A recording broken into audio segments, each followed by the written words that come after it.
ഓം ഹരിശ്രീ ഗണപതയേ നമഃ. വിഘ്നമസ്തു. ഓം ശ്രീ മഹാസരസ്വതിയേ നമഃ. ഓം നമോ ഭഗവതേ വാസുദേവായ. ഓം നമോ ഭഗവതേ വാസുദേവായ. ഓം ശ്രീനാരായണ അഖില ഗുരു നമസ്തേ. ഇനി എല്ലാ സജ്ജനങ്ങൾക്കും എൻ്റെ വിനീത നമസ്കാരം. ശുഭദിനം നേരുന്നു. എല്ലാവർക്കും നന്മ വരട്ടെ. ഭഗവാന്റെ അനുഗ്രഹം എപ്പോഴും ഉണ്ടാവട്ടെ. നമുക്കിന്ന് ധ്രുവചരിതം എന്ന 17-ാം ദശകം നോക്കാം. 17-ാം ദശകത്തിൽ വസന്തതിലകം വൃത്തത്തിലാണ് ഇത് എഴുതിയിരിക്കുന്നത്. നമുക്ക് അതാവശ്യമില്ല അല്ലേ. എന്തായാലും സുപ്രസിദ്ധമാണ് ധ്രുവചരിതം. ആ ധ്രുവചരിതത്തിൻ്റെ ആമുഖം ഭാഗവതം 4-ാം സ്കന്ധത്തിൽ 8-ാം അധ്യായം മുതൽ 5 അധ്യായങ്ങളിലായി പ്രതിപാദിച്ചിട്ടുള്ളതാണ് ഈ ധ്രുവചരിതം എന്ന കഥ. 16-ാം ദശകത്തിൽ നമ്മൾ കണ്ടു ദക്ഷൻ പ്രസൂതിയെ വിവാഹം ചെയ്യുന്നു. അവളിൽ 16 കന്യകമാരുണ്ടായി എന്ന് പറഞ്ഞു. അത് കഴിഞ്ഞിട്ട് ആ 16-ാമത്തെ കന്യകയായ മൂർത്തിയെ ദക്ഷ പ്രജാപതി വിവാഹം കഴിക്കുന്നു. അവരിൽ ആ മൂർത്തിയിൽ നരനാരായണന്മാർ അവതരിക്കുന്നു.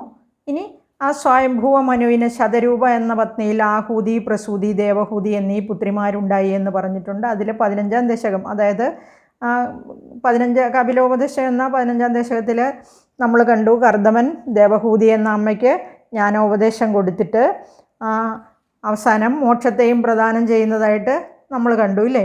ഇനി ആഹൂതി എന്ന മകളെ രുചി പ്രജാപതിയാണ് വിവാഹം ചെയ്തത്.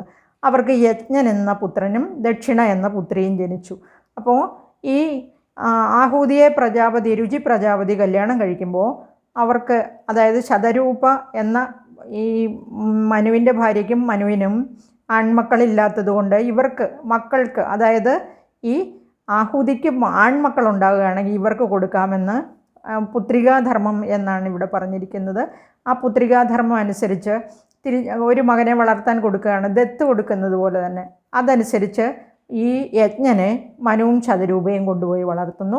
അതുപോലെ ഈ ദക്ഷിണ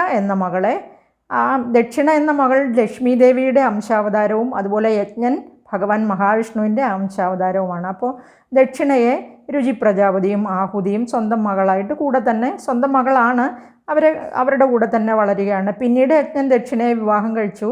അവർക്ക് 12 പുത്രന്മാർ ജനിക്കുകയാണ്. അവരെ തുഷിതന്മാർ എന്നാണ് അറിയപ്പെടുന്നത്.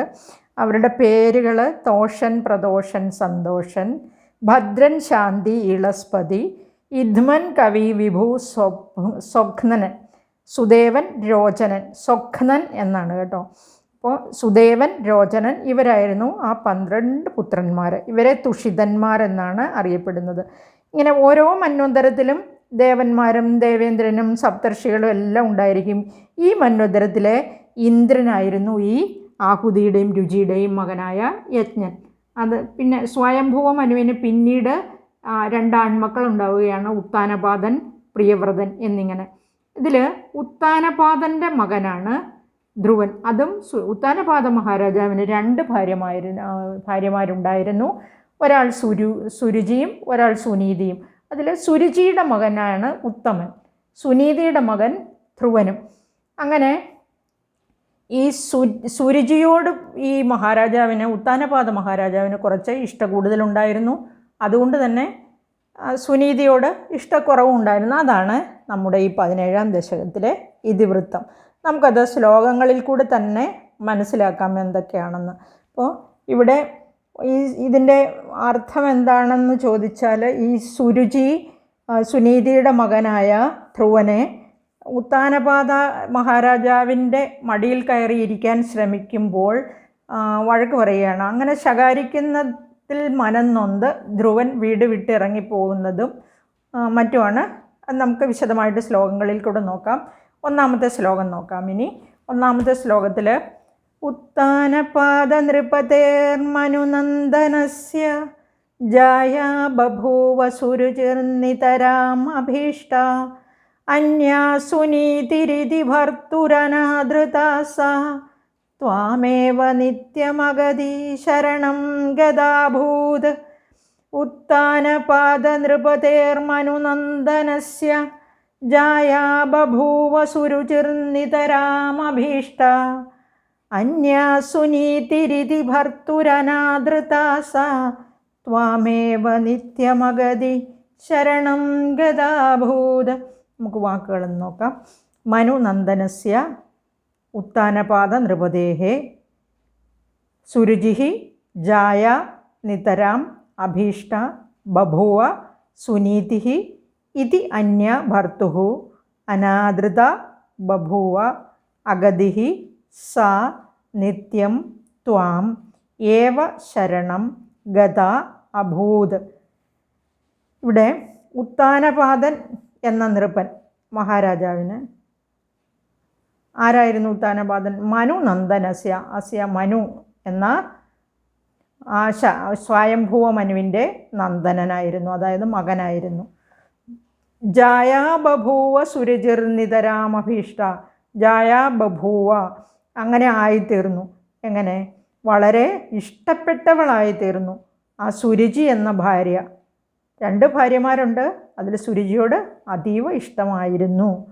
സുനീതി ഇതി അന്യ, അതായത് മറ്റേ ഭാര്യയായ സുനീതിരിതി ഭർത്തുരനാദൃതാസ, ആ ഭർത്താവിനാൽ ആയിത്തീർന്നു സുനീതി എന്ന ഭാര്യയോട് ഒട്ടും തന്നെ ഇഷ്ടമില്ലായിരുന്നു എന്നാണ് പറഞ്ഞിരിക്കുന്നത്. ഒരു പക്ഷേ ഇഷ്ടമില്ലാത്തതാവില്ല, ആ ഭർത്താവ് അതായത് സുരുചിക്ക് ഇഷ്ടക്കേടുണ്ടാകണ്ട എന്ന് കരുതി ചിലപ്പോൾ പ്രിയപ്പെട്ടവളായ സുരുചിയുടെ അനിഷ്ടം സമ്പാദിക്കണ്ട എന്ന് വിചാരിച്ച് ചിലപ്പം പുറത്ത് കാണിക്കാത്തതായിരിക്കും സ്നേഹം, അല്ലേ? അപ്പോൾ സുനീതി എന്ന മറ്റേ ഭാര്യ ഇഷ്ടമില്ലാത്തവളായും ഭവിച്ചു. ത്വാമേവ നിത്യമഗതി, ത്വാം ഏവ അങ്ങ് തന്നെയാണ് ഒരേ ഒരു ഗതി, നിത്യം അങ്ങ് തന്നെയാണ് ശരണം, നിത്യം ശരണം. അഗതിയായ സുനീതി, അതായത് മറ്റ് ഗതിയൊന്നുമില്ലാതെ സുനീതി, ത്വാമേവ അങ്ങ് തന്നെ ഏക ശരണം എന്ന് വിചാരിച്ച് അങ്ങേ ശരണം പ്രാപിച്ചു. മറ്റ് ഗതിയൊന്നും ഇല്ലാതെ ആകുമ്പോൾ നമ്മളാണെങ്കിലും ഭഗവാനെയല്ലേ ശരണം പ്രാപിക്കുക, ഭഗവാനെ ആശ്രയിക്കും. അങ്ങേ നിത്യം ശരണം പ്രാപിക്കുന്നു. ആ നിലയിൽ മാറ്റം വരാത്ത ശരണമാണല്ലോ ഭഗവാൻ എന്ന് പറഞ്ഞിരിക്കുകയാണ്. ഒരാശ്രയം ഇല്ലാതെ ആകുമ്പോൾ ഭഗവാനെ തന്നെയാണല്ലോ എല്ലാവരും ശരണം പ്രാപിക്കുക. അപ്പോൾ ഉത്ഥാനപാദ നൃപതേർമനുനന്ദനസ്യ ജായാ ബഭൂവ സുരുചിർനിതരാമഭീഷ്ട അന്യാ സുനീതിരിതി ഭർത്തുരനാദൃതാ സാ ത്വാമേവ നിത്യമഗതി ശരണം ഗതാഭൂത്. ഇനി നമുക്ക് 2ാമത്തെ ശ്ലോകം നോക്കാം. സുനീതിയുടെ നേരെയുള്ള അനാദരം, അതായത് ഇഷ്ടക്കുറവ് അവളുടെ പുത്രൻ്റെ നേരെയും കാട്ടുവാൻ നിർബന്ധനായി എന്ന് പറയുകയാണ് ഈ 2ാമത്തെ ശ്ലോകത്തിൽ. അംഗേ പിതുസുരുചിപുത്രകമുത്തമം തം ദൃഷ്ട്വാ ധ്രുവകില സുനീതിസുതോധിരോക്ഷ്യൻ ആചിക്ഷിപേ കില ശിശു സുതരാം സുരുജ്യാ ദുസ്സന്ധ്യജാ ഖലു ഭവദ്വിമുഖൈരസൂയ.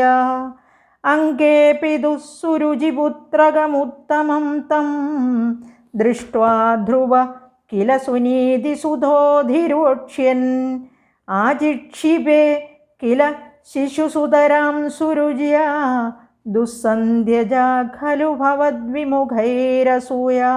പിതുഃ അംഗേ സുരുചിപുത്രകം തം ഉത്തമം ദൃഷ്ട്വാ സുനീതിസുതഃ ധ്രുവഃ കില അധിരോക്ഷ്യൻ ശിശു സുരുച്യാ സുതരാം ആജിക്ഷിപേ കില ഭവദ്വിമുഖൈഃ അസൂയ ദുസ്സന്ധ്യജ ഖലു. ശിശുഹു എന്ന് വായിക്കണം വിസർഗം വരുമ്പോൾ. നമുക്ക് ആ 2ാമത്തെ ശ്ലോകത്തിൽ നോക്കാം.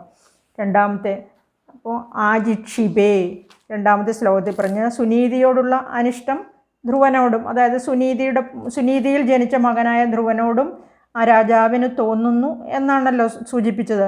അംഗേ പിതുഹു എന്ന് പറഞ്ഞാൽ പിതാവിൻ്റെ മടിയിൽ. ആ സുരുചിപുത്രകം ഉത്തമം തം, സുരുചിയുടെ പുത്രനായ ഉത്തമൻ ആ പിതാവിൻ്റെ മടിയിൽ ദൃഷ്ട്വാ കണ്ടിട്ട്, ആ ധ്രുവൻ കില സുനീതിസുതോധിരോക്ഷ്യൻ, സുനീതിയുടെ മകനായ ധ്രുവനും അധിരോക്ഷ്യൻ ആ ഉത്ഥാനപാദൻ്റെ മടിയിൽ കയറിയിരിക്കാനായിട്ട് ശ്രമിക്കുകയാണ്. ആജിക്ഷിപേ കില ശിശുഹു സുതരാം സുരുച്യ, സുരുചി കഠിനമായി ശകാരിക്കുകയാണ് ആ ശിശുവിനെ. അപ്പോൾ ദുസ്സന്ധ്യജാ ഖലു ഭവദ്വിമുഖൈരസൂയ, എന്തുകൊണ്ടാണ് അങ്ങനെ ശകാരിക്കുന്നത് എന്ന് വെച്ചാൽ ആ അങ്ങയുടെ നേരെ ആഭിമുഖ്യമില്ലാത്തവരെ അസൂയ വിട്ടുമാറുകയില്ലല്ലോ എന്ന് പറഞ്ഞിരിക്കുകയാണ്. അതായത് ഭഗവാൻ മനസ്സിലില്ലാത്തവർക്ക് മറ്റ് ദുർഗുണങ്ങൾ കൊണ്ട് ആ മനസ്സ് നിറഞ്ഞിരിക്കും, അതാണ് പറഞ്ഞിരിക്കുന്നത്. അച്ഛൻ്റെ മടിയിൽ, ആ ഉത്താനപാദൻ്റെ മടിയിൽ കയറിയിരിക്കാൻ ധ്രുവൻ ശ്രമിക്കുന്നത് കണ്ടിട്ട് സുരുചി ആ സുനീതിയുടെ മകനായ ധ്രുവനെ വഴക്ക് പറയുകയാണ്, അതായത് കഠിനമായി ശകാരിക്കുന്നു. അതാണിവിടെ ഉദ്ദേശിച്ചിരിക്കുന്നത്. ഇനി നമുക്കൊന്നുകൂടെ ശ്ലോകം നോക്കാം.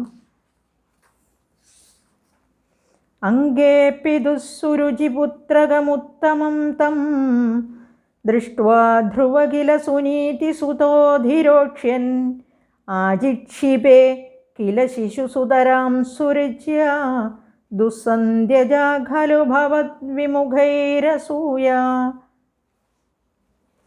നമുക്ക് അടുത്ത ശ്ലോകം അടുത്ത വീഡിയോയിൽ നോക്കാം. എല്ലാവർക്കും നന്ദി, നമസ്കാരം.